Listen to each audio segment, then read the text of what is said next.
I'm Michelle from Michelle's Romantic Tangle, and I'm here to share a quick rummage sale haul with you. Today, my boys and I went out this morning to the Kids Bowl Free at the local bowling alley, and on the way out into town, we stopped at two different rummage sales. I'd seen the sign for one of them, and it said on Friday everything was going to be $3 a bag. I've been kind of hoping that some of the trivets and little things I want to find for finish and cross stitch, that one of these $3 a bag sale might be where I find it at an affordable price. It was a fundraiser in a local church and didn't look too promising at home. I did find glare. This has got cellophane on it. It is Great Stories from the Saturday Evening Post, and I think the copyright date is 1947. I'm curious about reading it because I've started lately to be more and more intrigued by older books, and I love the cover.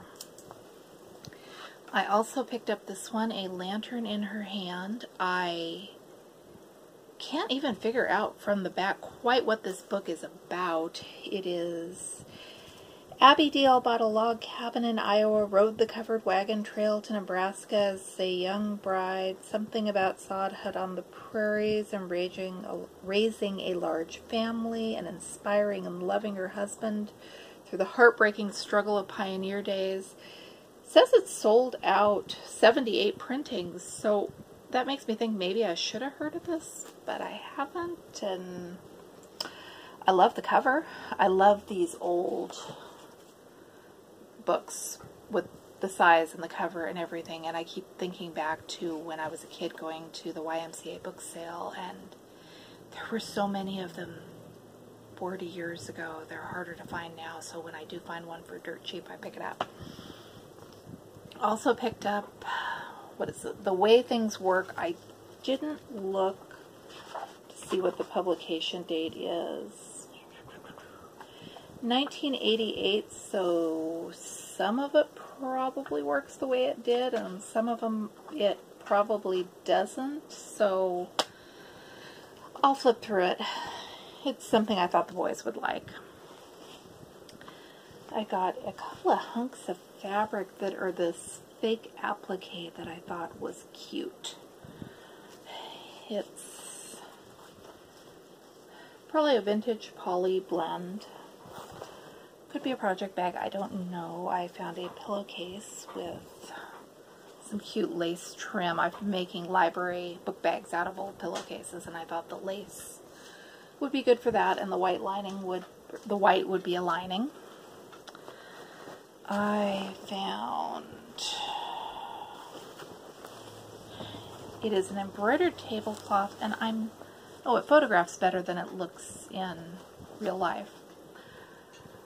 Don't know what the plan. I'm kind of saving the stitches, even though I'm not on a mission to save the stitches. And by the time I had all this, I wasn't sure if I had enough.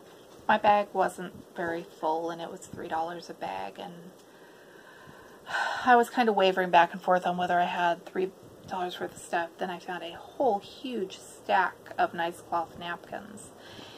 The only thing that made me hesitate is, I thought in the lighting of the old, I would have hesitated over the stains if I'd picked it up and unfolded it. I was hesitating because I thought they were pink, and some of them are more pink than others. But we use, I buy paper towels like you wouldn't believe. We also use cloth napkins for things, but I'm not classy enough to invest in actual cloth napkins, so we've got the big bags of shop rags from Costco. So I thought these might be a nice upgrade. I'll run them through the wash with hot water and OxyClean, and the stains will come out, or the stains won't come out, and I'll decide from there. I was on my way out, and remember, I'm never saving the stitches on purpose, but look at the poodles. It's stamped cross stitch as far as I can tell, because on the back it is 1977 National Paragon Corporation, 100% linen, and I'm assuming this means it was stitched by Judy Nelson in March of 1991, and oh my, 1981, excuse me. Aren't they cute? They're adorable. They were in a frame, which I was going to pop the glass out because the glass was so glary that even holding it in my hands, it was hard to see the poodles, and you never would have been able to see them on the camera. So I am super happy that I brought these home, even though I'm not totally on a Save the Stitches mission. Then after that, we went to the second Rummage sale, which was a fundraiser for a local church preschool.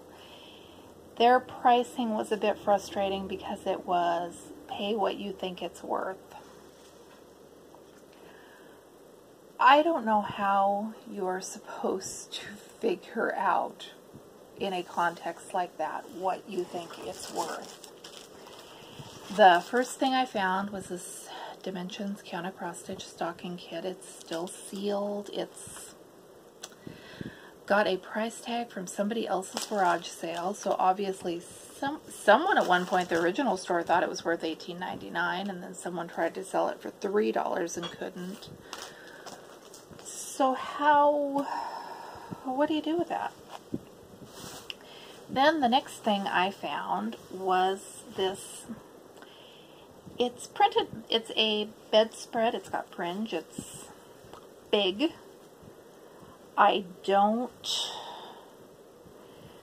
It's A Loving Heart is the Beginning of Knowledge. I just realized I was holding it up to you upside down. Sweet slumbers come and chase away the toils and follies of the day. To love and be loved is the greatest joy on earth. Right now it smells. Both of these Rummage sales had,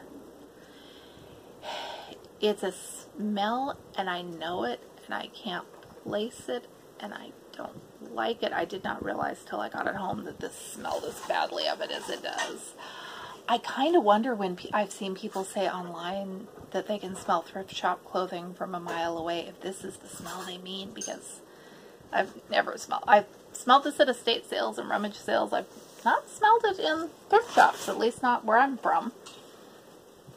The other thing, among all the other things, it's hemmed like it's a square tablecloth. It is, I do everything upside down today. It is like rice bags.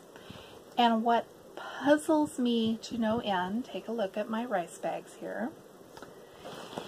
And now take a look at the fabric that I bought at the quilt shop for 12 bucks a yard. And tell me what the difference is. I mean, they're different brands of rice bags, and this is a little heavier, like it's a decor fabric, but didn't have to think twice about this one. These are cutwork, something. They're cloth napkins. I don't think they've like been washed and shrunk, and I don't think they'll ever be what they once were. And I don't think I'm going to put a lot of effort into trying to make them what they once were. I found another really big linen tablecloth, bright, pretty colors. On one of the homemaking groups I belong to, someone had suggested using old linen tablecloths as beach towels because they take up less space in the laundry and they're easier to shake the sand out of. So I've got some that my mother used in her toll painting days, so they have old oil paint stains, and I'm going to try those first to see how happy I am with the idea. It's not like there's anyone down there to see my paint stain tablecloths anyway. I got some little vintage crochet. Please tell me if you know what these are. They coasters? That's my best guess. Got a spatula. These old Echo spatulas are my favorite spatulas on the planet. My husband and I have one that he has had since before we were married. We nicknamed it Old Blue, and Old Blue is cracked and melted, and I've set Old Blue on fire more times than I care to admit. So whenever I find these, I pick them up because they don't make them anymore. And I like them, and I'd rather use those than risk. Old Blue's going to go in a shadow box or something. And then, I found. It's going to be, I found. It's like vintage Disneyland. And, I mean, I don't know what it is. I guess it's for putting jewelry and stuff in. I'm going to use it for needles and stitch markers. Something. Back when the kids were little and I wanted poker chips as math manipulatives, I could not find poker chips if I could find poker chips. They were expensive poker chips or brand new in the store poker chips. Now that I don't need poker chips for school and my teenager wants them because he wants them, they're all over the place. So I got a couple of estate sales, or months of estate sales ago, I found him a set, but they were the holder was plastic. So I sent messages home and asked if he wanted these, and I have all the poker chips and all the casino playing cards, because why not? We're collecting little vintage pocket knives, although I really cannot for the life of me see how this one could be practically used. I mean, it's got a clip on the back, and there's a nail file in the other side, so maybe it's a letter opener or something? I don't know. And I am still saving the stitches when they're cheap, especially if they're not if they're stitches that maybe don't have a practical use today, because I have an idea. It's not my original idea, it's someone's idea.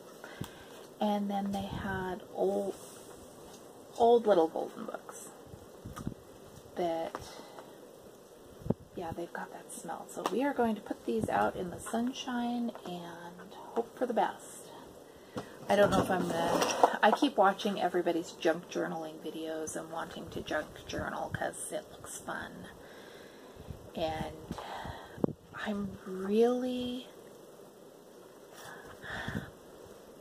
I know this book. I had this book when I was a little kid, and the title of the book did not ring any bells. The cover of the book did not ring any bells. But then I started looking inside of it, and yeah, there's the skate key.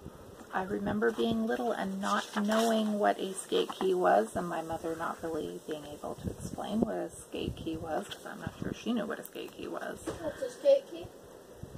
And my children don't know what skate keys are. I don't know. We will look it up.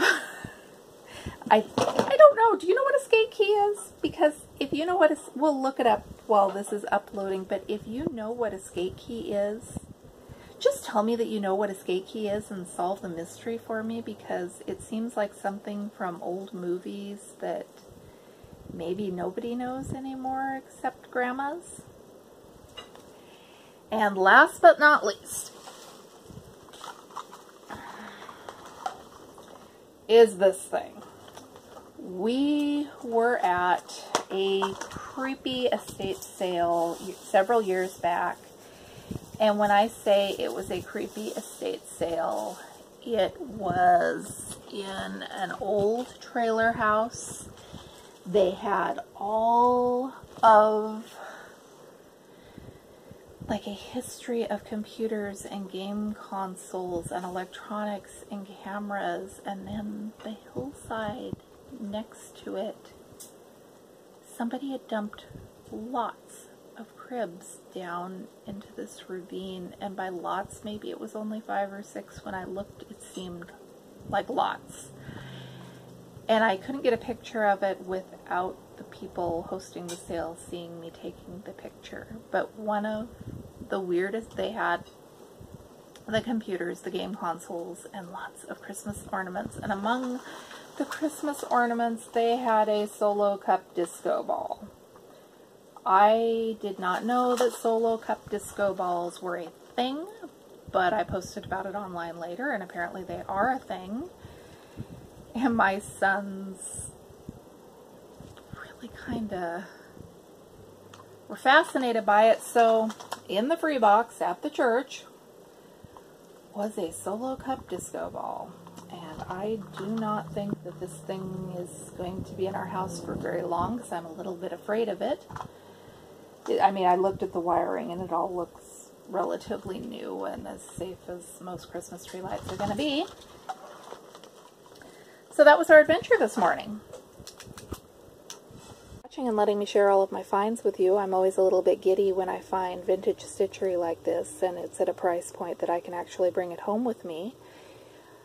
The pay what you feel like donating was a little bit intimidating, but there was a couple before me who wanted to buy a table, and at the prices they threw out of what the prices the church ladies threw out about, well, if you think it's worth $5 or $10.